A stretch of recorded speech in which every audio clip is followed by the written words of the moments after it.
I am being joined by Levinia Hi. and from Zelandonia Aruba. Say hello, Levinia. Hi.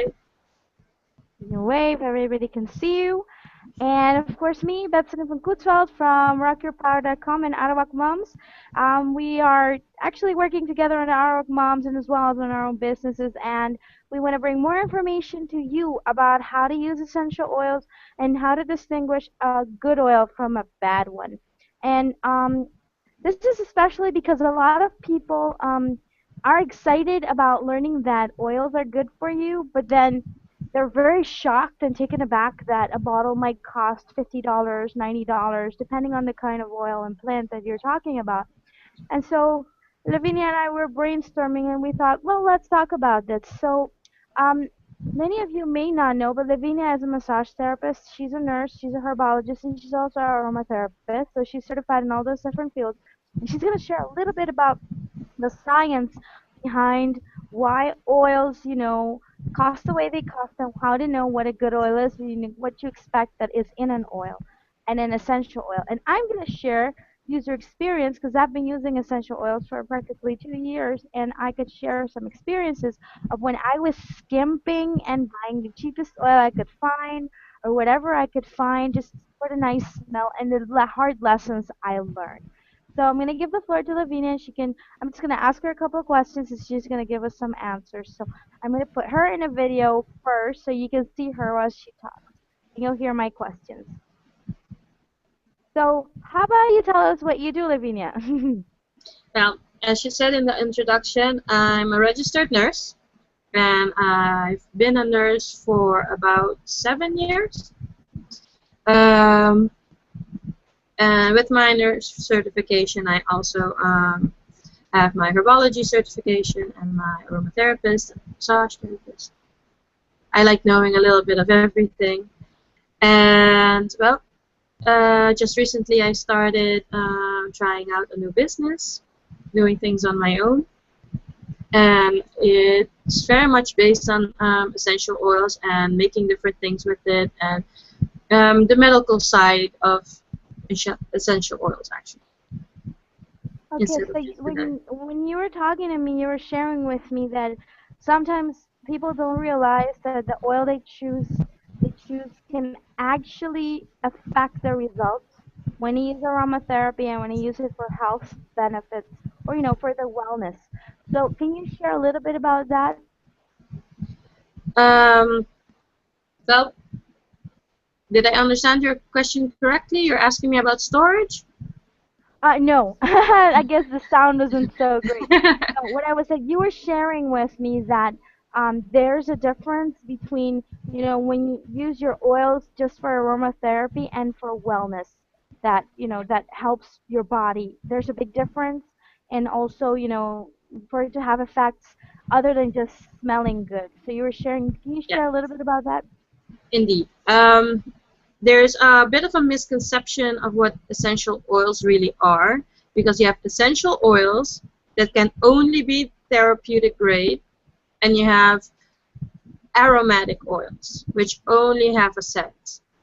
That's a leftover product of the distillation process, which they can use for different things, and it's purely just aromatic. Essential oils, uh, to be used in a bit of a medical way, it has to be therapeutic, because depending on the quality and the distillation and everything that happens for you to get the oil, it really has to have a high concentration of the plant's essence. And depending on the plant, you get a different essence.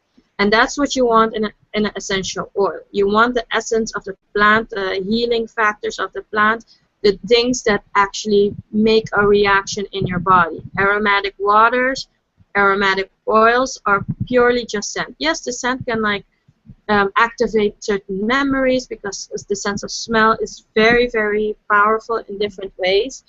But it will not give you any benefits of the plants itself. It won't give you the different qualities that the plants have. So Okay, it's so very Yeah, I understand that, like, for example, if I give an example, an aromatic oil would be something that you use the way you use, the freshener spritzer or the deodorant or not the deodorant, I mean the perfume and the cologne, which is just only for nice smell, but yeah, they don't go any further. They don't affect your body in any particular way, and they have no benefits for your wellness. For example, lavender is traditionally known as a soothing and relaxing oil. It helps you calm down and it helps make your mood, really relax. And if you just smell something that smells like lavender that is not uh, really from the plant, then you won't really relax. You'll just smell something nice. yeah. That's the difference. That's the Things that real they clear have difference. like in candles or in different bath salts and everything, if it's not made from a therapeutic grade oil, and that's then written on the packaging, like using this type of oil, using that type of oil, then you're only getting the scent, if even that. I With understand. It's very difficult to infuse a candle with essential oils because it evaporates so quickly with heat. So you'll only really get the smell, the scent, but not anything else. Okay. So then the candle, I'm trying to understand it, right? Because then the candle will also not have any wellness benefits. It would just smell nice Yeah, and not very strongly at that. no. It's a little bit So of a psychosomatic effect because people believe uh, lavender calm. So if I get a candle, it'll calm me down, and it automatically already calms you down a little bit because you believe that it's gonna calm you down. You know? like a placebo, that's Yeah, why like a some. placebo effect. But I find that funny because I never really associated lavender with relaxing ever, and I don't particularly like lavender in creams or in perfume or in candles. I find it disgusting. But ever since I started using essential oils, I love lavender for what it does for me. Like when I have a stuffy nose, an itchy nose and itchy throat, and watery eyes, it helps me to, for me to feel relief. And so I will apply it around my nostrils and under my, on my cheekbones, and it will help me feel relief and like no more pressure. Like I usually get a lot of pressure from all the dust, and right now it's pollen season, so it's going crazy. My I'm always having pressure here, and it's constant. Today I don't have it. Some days is better than others, but so I didn't like lavender in anything before using actual essential oils. But if I can share with you, I have read, for example, research where there are some oils. We're going to talk about them as cheap oils or aromatic, just for the aroma, kind of like just like air fresheners for the toilet kind of oils that yeah, not to say bad things about them, but they just kind of smell nice.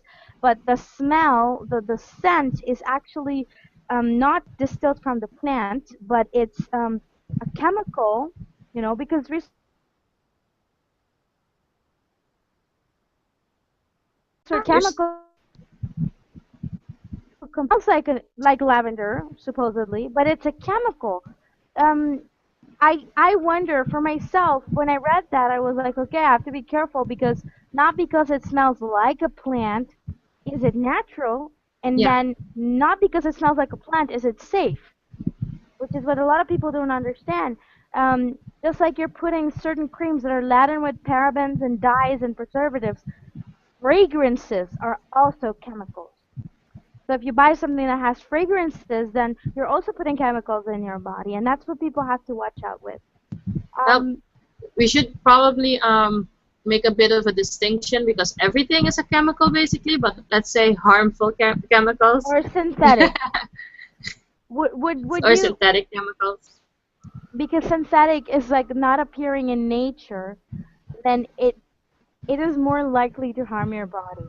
That's okay. So I'm very simplistic about it, but I'm pretty sure you, with your nursing background, you can tell me how chemicals interact with each other in the body, depending on what I've heard you talk about it in your intake like I'm very complex, and I understand that chemicals, it's just something that you can't treat it like oh, it's nothing. It's kind of serious business because it's real science, and when we play with it without knowing what it does, we have a problem, which is also something we have to think about. And I think when you take synthetic things, a lot of times what I notice is that also some essential oils, they're made very strongly. Not essential oils, but I mean the aromatic ones.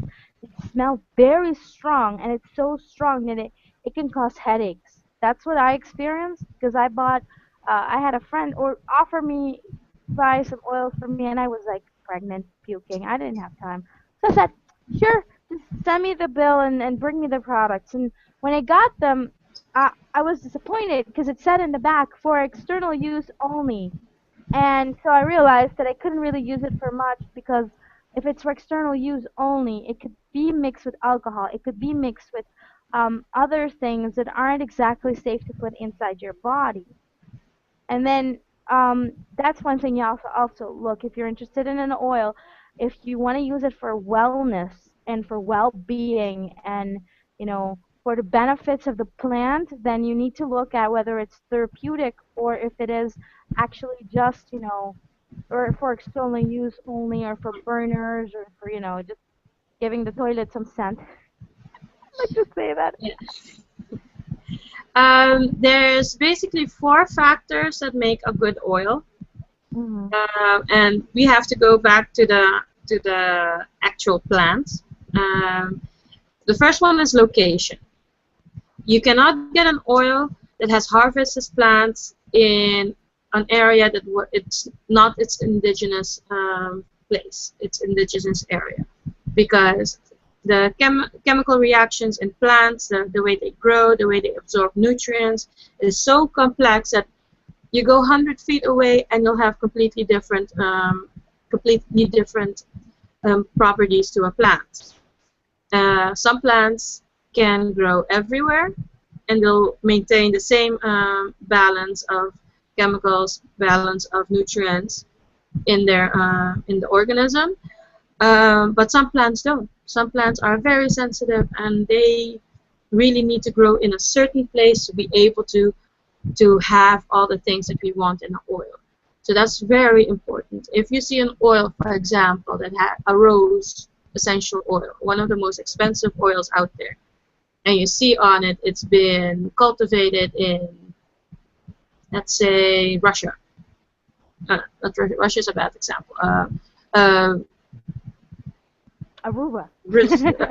Okay, Aruba. We'll take it Yeah, as here. Aruba. Then you go, okay, Nothing that grows here. cannot be good. That cannot be good. That is not a good oil because the real rose oil, real Damascus rose oil that has all those fantastic properties that makes it so expensive only grows one place on earth, and that's Damascus. So Okay. It's the uh, genus of the plant that grows there, and it's like that's indigenous, that's where it yeah, grows and done. You can't. it grows well in other places, but not as well. So you'll have, for example, different types of rose oils, and they'll put on the package where it came from. Sometimes it says it comes from here.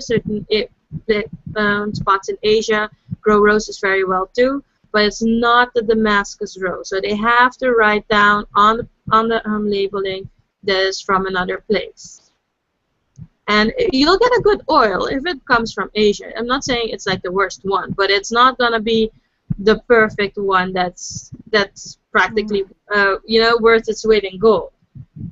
okay. The second one is harvest. Let's stick to the rose. I think since we set that precipice already. Um, you have to know when the material is harvested, when, how, and how much is harvested. When is important because, again, like I mentioned, the chemistry within a plant is very delicate and it's very different from not just what time of year it grows, but also what time of day it's harvested. The rose, for Mm, example, only blooms in its most The prime time is only 2 months to 3 months long, and you can only harvest it at midday. So there you already have like two difficult wins. Specific time of year, specific time of day, which makes it expensive.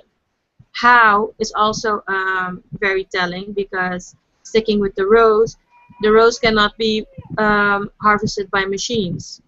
You do that, you destroy the rose. The rose is harvested only from the petals, and you have to be super careful that you do not damage the petal, because if you damage the petal, you damage the oil. So it's a whole shebang of things. If you go to a different type of plant, for example, the lavender, you can harvest that whenever. There's certain spots where it's more prime, but you can harvest it wherever. It will grow wherever. It's practically a weed, and you can use the whole plant to make an oil. So that makes it already a lot cheaper, a lot easier. You do not necessarily have to put on the label, oh, it's made here or it's made there, because it's easy. But if you harvest the rose the same way you harvest the lavender, which some companies do when they want a cheaper oil, you will not get a therapeutic grade essential oil. The third one is extraction. The extraction can be by distillation, by expression, and by, what's the third one again? A solvent extraction. Distillation is the one that's used almost with everything. You put it in some alcohol, you put it in some water, you put it, you start boiling it, and then the vapor. You'll see a whole. You can find it on Google, the picture. It's a whole kit and caboodle to be able to. It's like a chemical lab. It's a little chemical lab. Yeah, exactly. You'll be like all of a sudden look like a meth lab with all the beakers and everything. The danger of distillation is that if the company that's making the oil cuts corners, you can completely destroy an oil there, because it cannot be too hot, it cannot be too cold. It's a chemical, it's a complete chemistry. You have to have your exact things, or else you'll destroy the oil, and that's the moment where you get the essential oil. That's when the vapors start to rise, it starts to dilute. It'll separate into oils, the essential oil that you want, and it'll separate in the aromatic water. Both can be used, but for different things. One is the essential therapeutic grade oil, and one is just an aromatic water that has a scent. With expression is a cold expression. That's basically just squeezing the bejesus out of a product. You're not heating it, you're not doing anything. They use that mostly with citrus, because everything is in the peel, or with woods. They do that a lot too, to extract the oils out of it. With that, it's quite easy. The oils will probably not be that expensive, but not everything can be used with that. The solvent extraction, that's where you get into territory that is ridiculously expensive. They barely do that anymore. There's only a handful of oils where they use this extraction method with, because it's very costly, qua money, qua time, qua effort. This is where they use animal fat or a very dense vegetable fat. They lay the matter, the organism, on it. They put it between two sheets, sometimes glass, depends. Back in the day it was something else, it was metal, and they leave it in the sun for a while. Then they take off the petal, they take off the matter, the same fat they keep, and they do it again, and again, and again.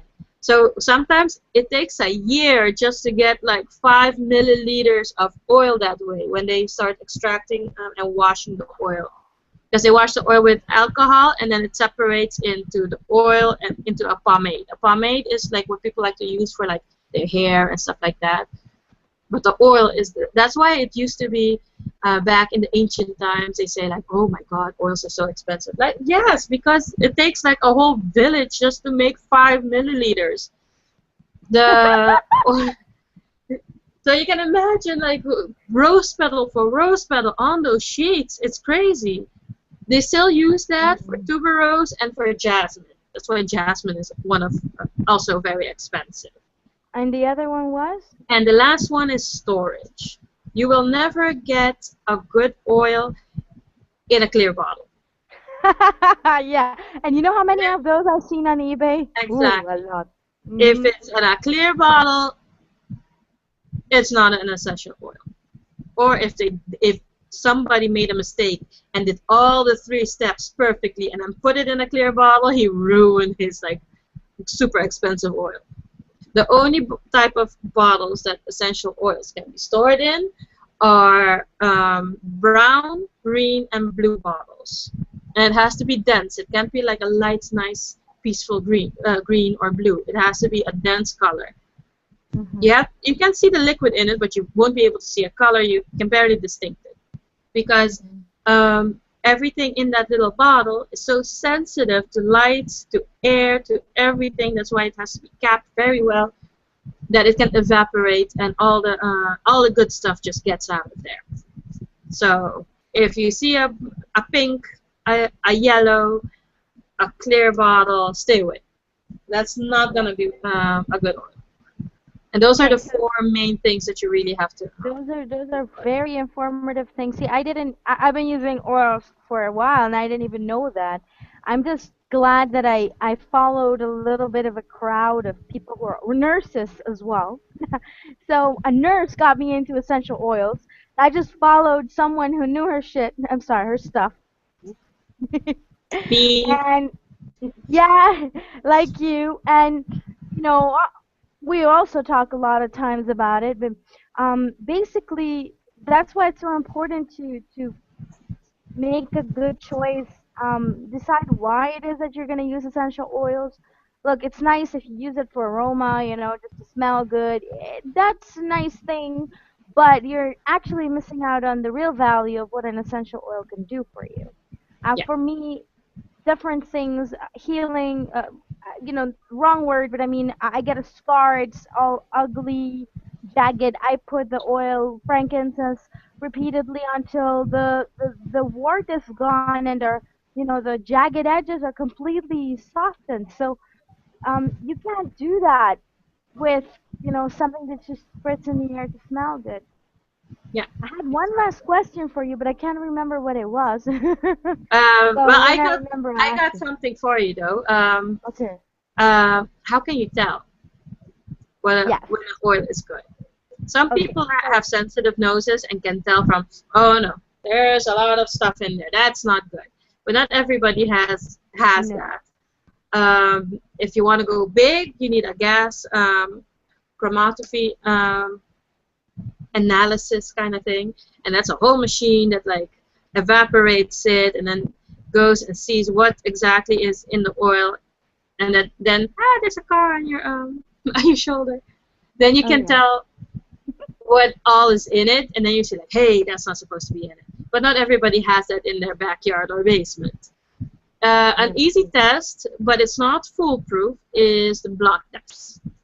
The blot test is you get some paper, just some parchment or a card, a very absorbent paper, and you put a drop of essential oil on there. Uh, Mhm. if it evaporates and is clear or leaves a clear color, because some oils are naturally has a color to it, Mhm. if it evaporates clear, then it's going to be okay. Then it's a good oil. But if it leaves a greasy spot, you know what I mean? Like, like for example, Yeah. when you have a Like an pastage oil. in like a bag and you see that blood, that stain, that oil stain, if you get that, it's not a good oil. If you just get a color but it's not Mhm. oily, then it's still good. But it's not foolproof because sometimes they cut the oil with another oil. They do that a lot with rose. So they have like 3% of rose oil, so they can say like, hey, it's a Damascus rose is used here. But they cut it with, for example, what was it? I forgot what they cut it with. It was another type of rose. So it's officially rose. When you put it on the test, it will evaporate and won't You won't see anything, uh, but it won't be pure rose. So it's not foolproof, but it's the closest thing that you can get just doing at home. Exactly. So let me switch you over here. So tonight we learned some pretty awesome chemical, like from the horse's mouth, I would say, about what oils are about and exactly the four important things that you need to consider. I wanted to recap, but Lavinia's explanation was very thorough and kind of very complex for me right now, so I'm still wrapping my mind around it. But one thing I wanted to point out, because when you talk about essential oils, a lot of people think it's, greasy coconut oil or olive oil or argan oil. And I need to point out that most essential oils are not oily and fatty to the touch at all. Nope. That's why they don't leave a stain on paper, because they're the essence of a plant, as in the lifeblood of a plant, like really the like a liquid that appears when you press, like she said, you press it to get the all that. Well, you can't do it by hand Hmm. clearly, but it's not like a little bit of scent added to olive oil or added to coconut oil or added to any of the other fatty oils. Fatty oils are carrier oils that you can use to massage the oil into your body or onto your skin. One of my favorite ways to use essential oils is to add a drop in coconut oil. But an essential oil is not exactly what we understand as oil, for cooking and um, that comes out from, flab fubby from your body and Yeah. animal fat. No, Yeah, it's it's not not greasy the to the same touch at thing. all because it's the essence of thousands of particular sorry. Exactly. And for example, some people pull their own oil, so they put, for example, rosemary in a bottle of coconut oil, and it's good. You'll get a lot of the benefit from the plant, but you will not get an essential oil because in the essential oil you'll have thousands of particulates in Yeah. that oil, and so it's like that infusion that you made to the max fantastic to 10 times 10 of hundreds of times more Yeah. And, concentrated. and that's why hmm Go ahead. that's why you have to be careful with it. you you Exactly. you, you can't just oh, you read online that this is good for that and then start using it. Yeah, you have Yeah. to ask those who know, do your own research, and always proceed with caution. Yeah, like we have like it's very important, I think, that people understand, because this is something else that we talked about and during our brainstorm, and we didn't go over it this time, but a lot of people don't realize that traditional medicine right now, Western medicine, was based off plants, remedies from plants, and compounds from plants, translated into those pharmaceuticals and synthesized by men. But the thing is that then you're dealing with really powerful stuff. And a lot of people tend to forget, we're so busy with over the counter things and um, things made by men and companies that we think, well, they know for ages. But Mother Nature, as Levinia sees it, and me, God, they knew what they were doing when they put the plants on the earth, and they made them really awesome to take care of us, and we have to treat it with respect.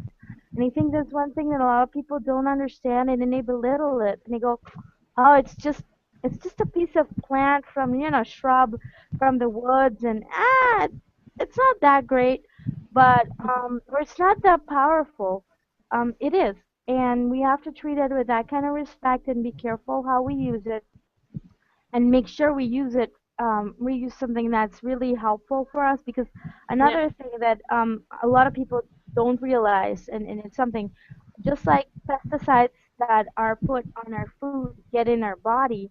If your plant that they're using to create the oils is grown where there's pesticide, it will have residual, I would have to Yeah. say, contamination from pesticides. So these are all the things you need to think about. Before you buy an oil, don't look at the price tag, because it's not about the price tag. It's about your well-being. in your family's well-being. So that's what I wanted Exactly. to share.